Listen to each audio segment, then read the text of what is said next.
Hello and welcome to this edition of the Keep Northern Ireland Beautiful podcast. In this episode, I'm speaking to Ciaran and Mark from the Strabane Sigersons, who are going to walk us through their battle against single-use plastics. Ciaran, if I could just start with you, could you just tell us a wee bit about yourselves? Tell us a wee bit about the club and its role in the community. Strabane Sigersons, David, a GAA club in Tyrone. Very proud of our roots in a town environment. So we do have our own struggles in terms of being an urban club. But what we do is we try to ensure that we have a wide-ranging activity base, which obviously involves Gaelic games first and foremost. But on top of that we do reach out into the community and do various different aspects of our activities. Hence the reason we're talking to yourself this morning. The GAA club, at the middle of last year, in the middle of lockdown, we're looking for volunteer clubs for a GAA Green Club initiative. So we put our names forward, and we were fortunate enough. There's 45 across the end of Ireland, and we're one of the 45. And from there, things have started to, I suppose, gather pace, and we're doing a number of different things in the whole space of the environment, biodiversity, energy efficiency, and this particular one today, obviously tackling plastics, is the one that you're most concerned with. To date, just to fill you in, what we've done was we've connected with our local council, we've connected with conservation volunteers, connected with yourselves, and at this stage, our first thing we did was we planted 150 trees about 3 weeks ago there. So we've started to make things happen. As I say, our next thing now, as late as last night at our committee meeting, Mark, who you're going to go on to now, is our tackling plastics officer, if that's the word. So we got an agreement last night that we are going to ban the use of single-use plastics. We're going to obviously do it in a stage way. So we're going to have our for the 1st of June, we hope that all use of single-use plastic will be out of the club. And Mark will fill you in more on that. So that's really just a background of where we are and how we've got to where we are today. And Mark, tell us a wee bit about, obviously you are leading the fight here, I suppose, against single-use plastic. But tell us a wee bit about your own role in the club and about how you've come on to this issue. Well, I've been involved with Sigersons for a long time now. Involved since I was 10 years of age. I started out as a player, went on to do a bit of coaching, and then I got involved with the committee. So then when this Green Club came along, I got involved in this because of something I've been interested in. So what we've done, we've set out the 5-step tackling plastics toolkit, and we've started the process now of trying to eliminate single-use plastics within a club. And interestingly, because we don't often associate GAA clubs with the fight against single-use plastics or the environment. So, Ciaran, what was it actually that made you guys all of a sudden get involved and think, yeah, okay, tackling single-use plastics, an issue like that would be something that you wanted to get involved with? I suppose, if you take it back to where we started here, then that the GAA is trying to do its best to reach out across and look at some of the issues that are pertinent in society, and obviously which will be for our young players, or young people into the future. And obviously the environment and climate change and all of this that comes together into one big overall picture was one that the GAA recognised that they wanted to do something in. From our own point of view in the club, I suppose I became interested. I've always been anti tackling renewable energy, etc., and that trying to do what we could. But when the club got the opportunity, it sort of fostered my interest and kindled it a wee bit more. In that, all of a sudden, when you see actually what's involved in this whole space and some of the changes you can make by doing not very much and ultimately not costing anything, then there's a real opportunity for us to be effective. And the way we see ourselves is, we're role models for our young people, because I'm unfortunately a good bit older than you two guys, but Mark's coming there, he's coaching children, I'm coaching children. And if we can in some way show them some of the right things to do for their lives and for their families to follow and recreate at home, then we believe we're doing some of the right things that we want to be doing. And that's where, as one example, the use of single-use plastic, as it become an issue that we recognised we could do something about pretty quickly. It's mind-boggling, some of the stats that are out there in terms of the amount of misuse of plastic that there is. And Mark, I just wonder, for yourself, I mean, What was the trigger point for you that got you interested in actually doing something with this? I know Ciaran's outlined a wee bit about the club, but for yourself, was there any moments for you that got you interested in this topic? Just probably seeing what the plastic bottles is left after training, seeing what children are bringing with them, and basically, as I said, the stuff's been left after, bottles have been left behind after training for somebody else to clear up, and if we can minimise that or reduce that or make a complete stop to it, then it'll be something good for a club and good for an environment as well. Like so. Mm-hmm. And I just wonder, just on the whole thing about how useful has it been, Ciaran, in terms of obviously you've been working with us as well. I know you've been working with Claire in our single-use plastics project. How useful has things like the toolkit? How useful has that structure been to help you actually properly? Well, and you asked both of us a wee minute ago about our own involvement and what it meant to us, and what being involved with an organisation like yourselves mean is that there's a structure to what you can do. So whilst you may not, and I'll be the first to admit, I wanted to be involved. I wanted our club to be involved. Mark was like me then. We have 5 like-minded people in a wee committee in the club. And what we wanted to do then was to establish some, as I said, quick ones that we could possibly take forward. When I contacted Claire, I knew nothing except I had done a wee bit of research myself and just had a quick look at where can we go to seek support. And ultimately that support's been superb. And for anybody listening to this and thinking about the reduction of single-use plastic, which to us it was so straightforward. The work from Claire, the involvement of herself, the structure she gave us, the audit, the plan, the action plan for moving forward. It's basically all there. Give us all the pointers we needed, and Mark was very easy. I mean, Mark will say himself, it was very easy for us to adapt and take forward. Yeah, as Ciaran says, like we set out the 5 steps. First of all, we created Tackling Plastics team, which involved our own Green Club committee and the Dermot Early initiative, which is the youth volunteers. And then we conducted the internal audit, which included the like of our bar and then all other facilities within the club. And one outstanding issue that I seen was one Wednesday night of training. There was 150 children there, and 87 of them children had plastic bottles with them. And it really opened our eyes to what we have to do and where we have to go with it. Is there then some, because you were talking about some of the issues there around the importance of getting younger people involved, and obviously you're a club, you train young people all the time. Have you found them receptive to the message of actually changing their behaviours around single-use plastics? And funny, it's one of the big things that when we had our first meeting about the GAA Green Club, 2 words that stuck in my mind, David, was behavioural change. I'd actually never heard the phrase until then, and it just shows you how little interest or how little knowledge I had of and Mark had of the GAA Green Club and the environment. So what we are trying to do is effect behavioural change, and by doing things like this, I mean, we already see some young children bringing their own bottle with them, their own reusable bottle. So there are a small number of parents who are trying to do what we're trying to do. So what we're hopefully going to do is help them to force the issue that by the end of May, whenever we have banned the use of single-use plastic, that those children who maybe were dragging their feet or their mummy and daddy didn't see the real need for it, they will have understood, because we're going to have a wee bit of a promotional campaign behind us and why we need to do it and how much use of single-use plastics is damaging the environment, damaging the world and all of that stuff. It's the same way as we planted the trees. Now we're going to ask the young children to get involved in that side of it as well, just to understand the environment. And some of them actually do already. The day we were planting them, the following day then they were training, and some of them were asking questions, and they were able to give us some answers that I wouldn't have known, but they're learning this through school, obviously. Mark, just on you, because obviously you were saying about you're a coach yourself, and obviously you see this. With particularly the younger people you're dealing with, are you seeing that receptiveness coming in?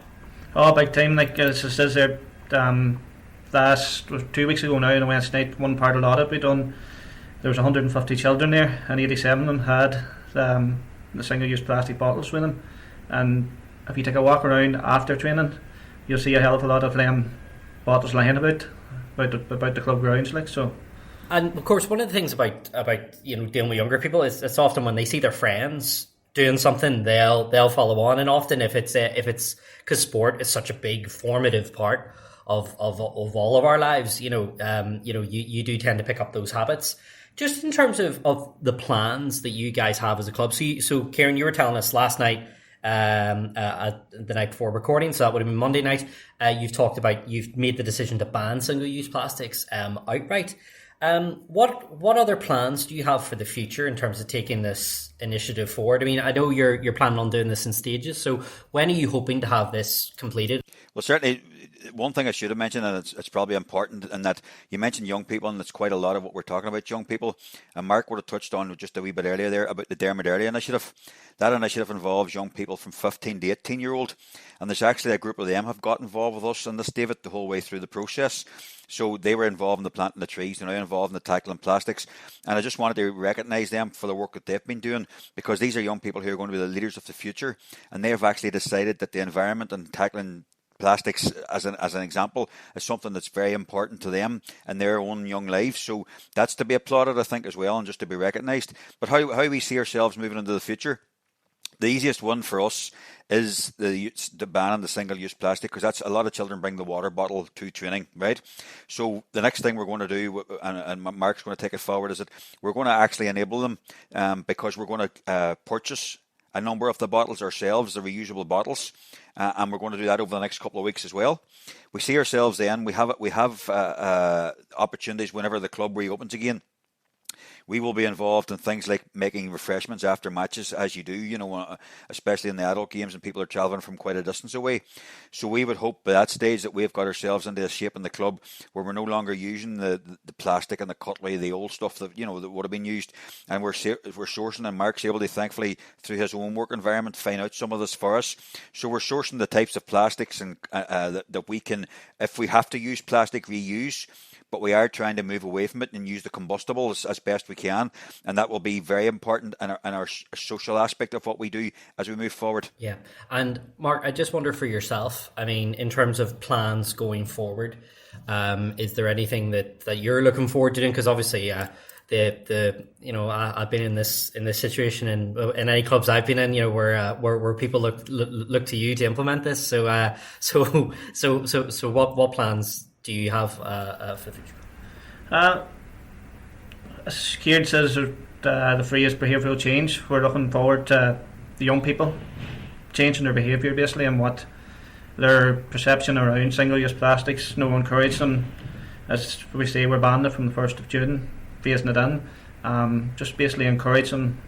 What would you say? Teach them what harm they're causing, what dangers, and so on. Encourage them to do their bit for ban of single-use plastics as well. So, Ciaran, you guys are just one club out of a vast GAA network, and quite often, because the problem can be seen as, it's so vast. Tackling single-use plastic can be so vast. What can I do? What can we as individuals do? What would your advice be to someone who maybe feels like the scale of the challenge is just a bit too overwhelming? Yeah, I mean, look, as I said earlier on, and I don't want to labour this point, but the GAA, by taking this initiative, is showing what it can do to lead from the front. We're trying to do that in our own, number one, in Tyrone, as the only GAA Green Club, but number two, and more particularly in our own local community. So what we want to do is effect change amongst the young people. We've touched on behavioural change. So stepping that back to how we were able to do it, it was with the help of yourselves, and then back to Claire and yourself, David. And how you can help us is the same way you can help any club. So I would certainly encourage any club that feels that they want to do something very simple, very straightforward, to simply lift up the opportunity, and you'll probably have contact details at the end of this, and do make contact, because the process to get this done, Mark will back me up, it's not onerous. It can be done very quickly, and it can get you started down a road which is only going to be good for the future generations that follow us. And Mark, you were talking a wee bit about that toolkit, and about some of the structure that it can give you, and about it isn't onerous. There are many little small things that you can do. I just wonder if you could elaborate a wee bit on some of the small things you guys are doing in the club, and how you've adopted those. Well, the toolkit, I found it very straightforward, very handy, very easily to conduct. As I say, step one was creating your tackling and plastics team, and I say we done that with our Green Club Committee and a Dermot Early Youth Initiative. Then we conducted the internal audit. As I say, internal audit around all aspects of the club, from the bar and all facilities within the club. We found out different things throughout the audit. For example, for internal and external events, the use of single-use plastics that we're using, and around training and matches, the use of single-use plastics. So we then set aside and we created our action plan. As I say, as Ciaran says, we're looking at reusable, eco-friendly, reusable bottles, water bottles, for our members. And again, we made the promise then that we're going to ban this from the 1st of June going forward, and try and encourage and change the behaviour of all our members. So, as I say, if any club wants to start this, the Tackling Plastics Toolkit is an excellent resource to use. So this. Brilliant, fantastic, Mark. And Ciaran, just want to ask you, in terms of the community aspect of it, because sporting clubs across the place. I mean, we're a sporting nation, we're a sporting community. I mean, whether it's rugby, GAA, football, whatever. What impact have you guys taking these measures had on your local community? That's it. I mean, the GAA has a health and wellbeing aspect to it anyway. It's actually formally recognised within the rules of the association that clubs should have a health and wellbeing officer. So what we've taken that forward is because we believe that this week's Mental Health Awareness Week and the connection with the nature is the theme. So what we're hoping to do, some of the things that we're doing here through the environment, things like the planting the trees, but obviously to try to ensure that if people do feel that they need to be able to reach out and do something more than just simply be involved in a club, that we have other aspects. So the planting the trees was one, the tackling plastics is another. And what we're trying to do is cascade that through. We have over 300 youth members. And if we can get them to go home into their families and say, here's what I'm now doing, mummy and daddy, and here's what I want us to do at home, then we hope by extension that will follow through. And across the community of Strabane, of which there are 12,000 people, that we will be, I wouldn't use the word forcing, but certainly other sporting organisations in the town who believe they're as big and as strong as us will do the same things. And that can be the domino effect that we're all hoping to achieve out of this in Strabane. And Mark, I have to ask you this, because this happens to anyone who gets involved with anything to do with the environment. Have you been policing have you found yourself noticing and policing more people's single-use plastic use? Because this is, ever since I've started with this organisation, I have to admit, I notice litter a lot more now, and I do notice people using plastic bottles now. Definitely a lot more now. Just, for example, Saturday morning, took a walk around after training, and the amount of plastic bottles within it would make you think, so it would. And then even at work here, you're looking at people's leaving behind, and you're looking at all different aspects of it. So definitely, yeah. And Ciaran, I'll give the final few words to you. What advice would you give to someone who's looking to start off on this journey? What would be your advice to those people?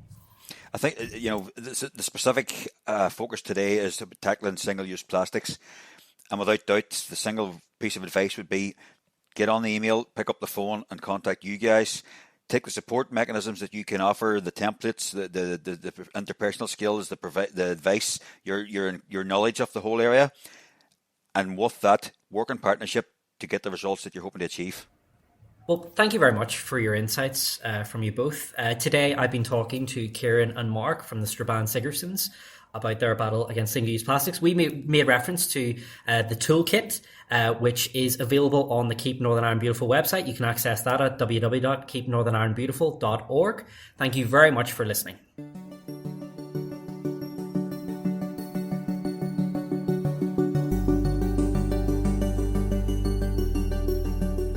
Thank you for listening to the Keep Northern Ireland Beautiful podcast. Please make sure you hit the subscribe button so you can be reminded of future episodes.